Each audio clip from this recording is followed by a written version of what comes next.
Hey guys, welcome back to another episode of South Jersey Fishing. Today I have an unboxing for you. Well, it's not really an unboxing that much, but I went to Dick's to get a few things because I need a few things. First thing is I got some Power Pro 65 pound 300 yards braided line in moss green. I'll take this out for you.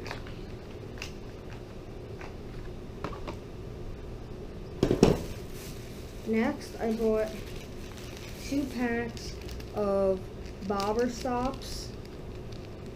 Now, what you do for bobber stops is you prevent your weight if you're punching mats or something like that, like lily pads.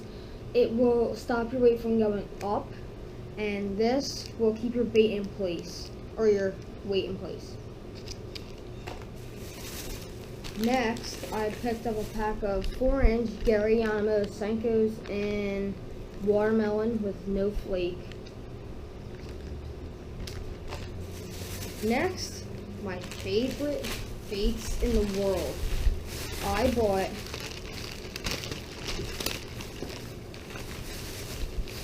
five packs of Berkley Havoc pitbosses.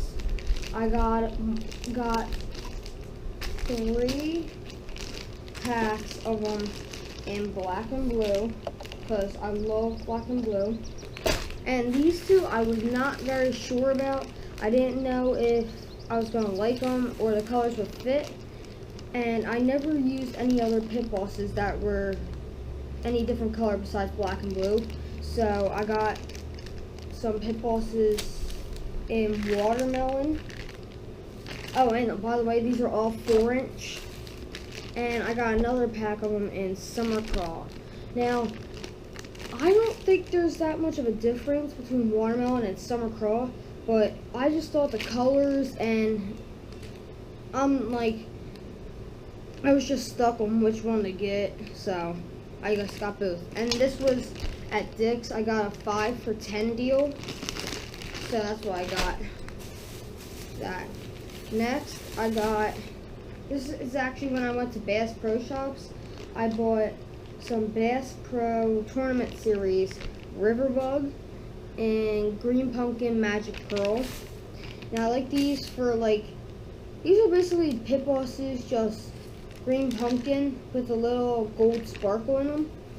And I like using this in clear water and stuff. So yeah.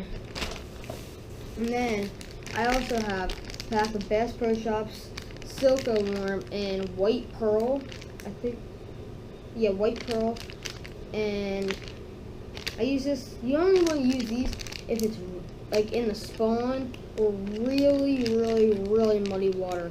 You can use them in clear. I don't think they work as well, but yeah. Oh, and a couple other things about the pit bosses. The pit bosses, these are like baits that I will use, like not like these worms or these river bugs. I will use these. Like, these are the baits that I will use if I buy them. These aren't just gonna sit around in my tackle bag. And I'm wondering, will these work at this new place? So yeah, I just want to tell you guys that. And actually, I think you guys should buy some Berkley Havoc pit bosses. I love them. They're my favorite soft plastic. They're the best for the money. They just work phenomenal.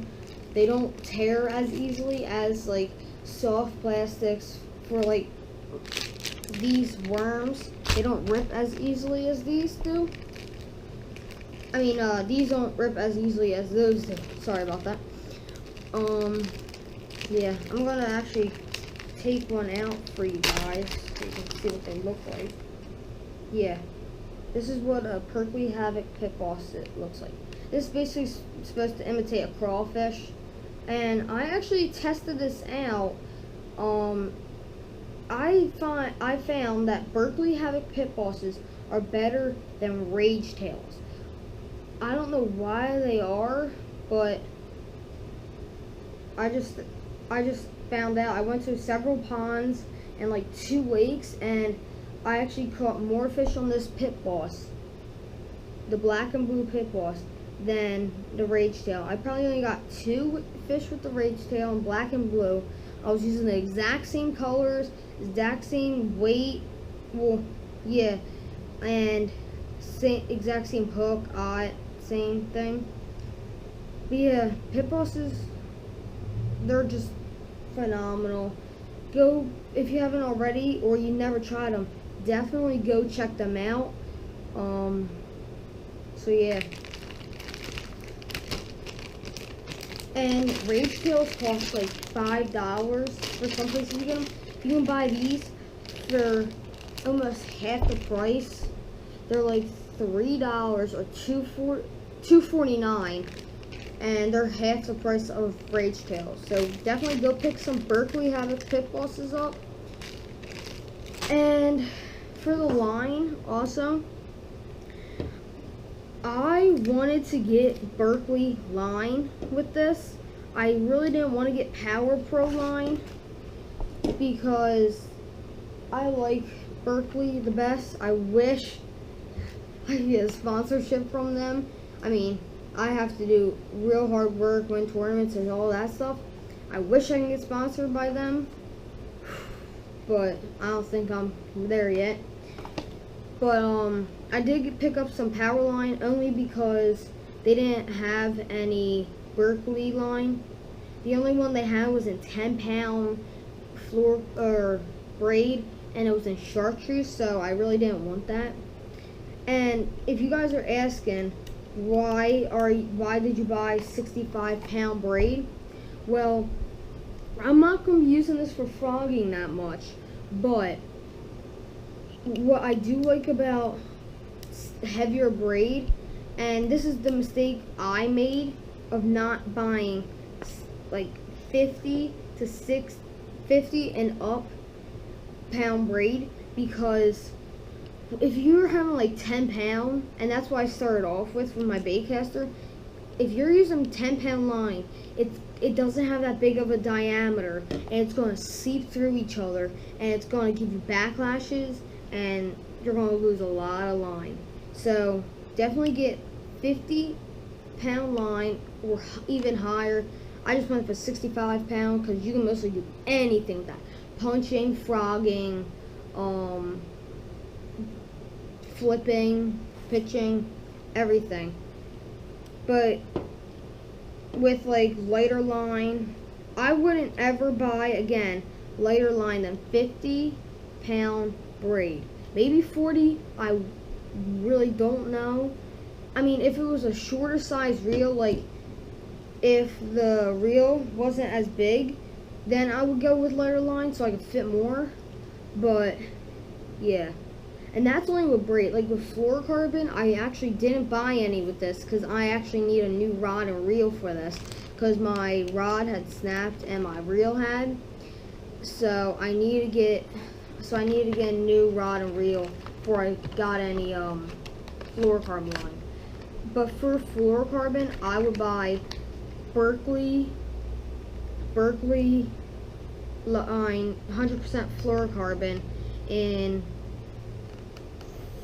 14 and higher. I wouldn't go past 20-pound fluorocarbon because you're not going to be using it that much for 20-pound, because that's what I would use in like stained muddy water, like, because you don't know what's down there and you can't see it. Like, not even with a fish finder, you're still not going to be able to see it that well. So that's why I would go with 20-pound. But on a regular basis, I would go with 15 to 17 range pound fluorocarbon. And now with monofilament, I'm just going to go into all the lines. And with monofilament, people think that with crankbaits, you have to use fluorocarbon. Crankbaits, think about this. Crankbaits are a floating bait. If you don't reel in, if you cast it out there and you don't reel in, it's going to stay at the top. and it will float. And what also happens is monofilament floats, so it will actually rise up quicker and you won't lose your bait. So that's what I would maybe use, monofilament. And you would also want to use that in clear water. Blue monofilament, it's going to be a lot less of pound test line, but it's worth it if you're going to get on some fish. So I hope you guys enjoyed the video. If you did, hit that like button and don't forget to subscribe, and I'll see you guys next time on South Jersey Fishing.